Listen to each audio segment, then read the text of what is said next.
जिंदगी बड़ी सौभाग्य से मिलती है। लोग जब जिंदगी मिलती है तो लोग गाते हैं, बजाते हैं, मिठाइयाँ बांटते हैं। और जिंदगी का चले जाना माने मृत्यु जब हो जाती है तो लोग रोते हैं, माने बड़ा दुर्भाग्य होता है।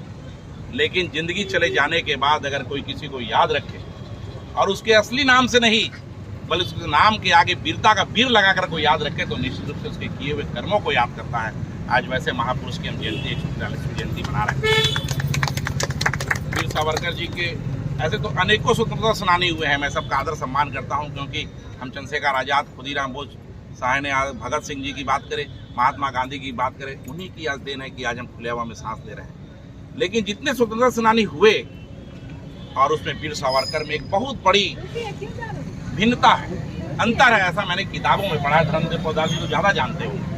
ऐसा मैं इसलिए कर रहा हूँ कि आज़ादी दिलाना स्वतंत्रता सेनानियों का मकसद रहा है, लेकिन आज़ादी के बाद देश कैसे मजबूत रहे, कैसे एक धागा में सभी समुदाय के लोग पिरोकर जगत जननी भारत माता को अर्पित करें, कैसे जातिवाद भारत से दूर हटे, उसमें इन्होंने काम करने का प्रयास किया आज़ादी के बाद। निश्चित रूप से यह भी कहना गलत नहीं होगा कि बहुआयामी प्रतिभा के धनी वीर सावरकर जी, मैंने कहा जाए कि विनायक दामोदर सावरकर जी थे। ऐसा मैं इसलिए कर रहा हूँ कि ना यह केवल स्वतंत्रता सेनानी थे बल्कि एक अच्छे लेखक भी थे, इतिहासकारक थे, दार्शनिक व्यक्ति थे, समाज के सुधारक थे। इन्होंने एक और जहाँ आज़ादी की लड़ाई लड़ी, बता रहे थे धर्मदेव पौदार जी, मैंने भी जाना है।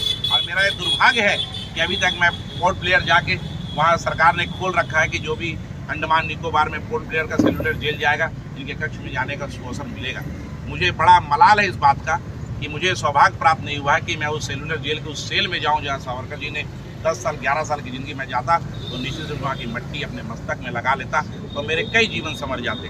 मैं आज के पुनीत अवसर में इतना कहूँगा कि जो हमारे अम्बेडकर जी ने जो संविधान बनाया है कि भारत में कोई भी जाति बड़ा या छोटा नहीं होगा, सबकी समान भूमिका रहेगी, उसकी बीज अगर किसी ने बोया था तो सावरकर जी ने बोया था। ऐसा कहना बिल्कुल गलत नहीं होता।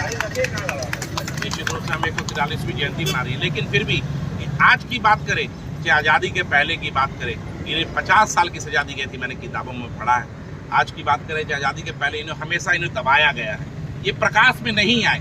किताबों में इनके द्वारा प्रकाशित जो पुस्तकें रहती थी भारत स्वतंत्रता संग्राम, उसमें पूरा सरकार ने बैंड कर दिया था। इन्हें माने जितना मान सम्मान निश्चित रूप से पूरे विश्व में मिलना चाहिए था। हमें लगता है कि और स्वतंत्रता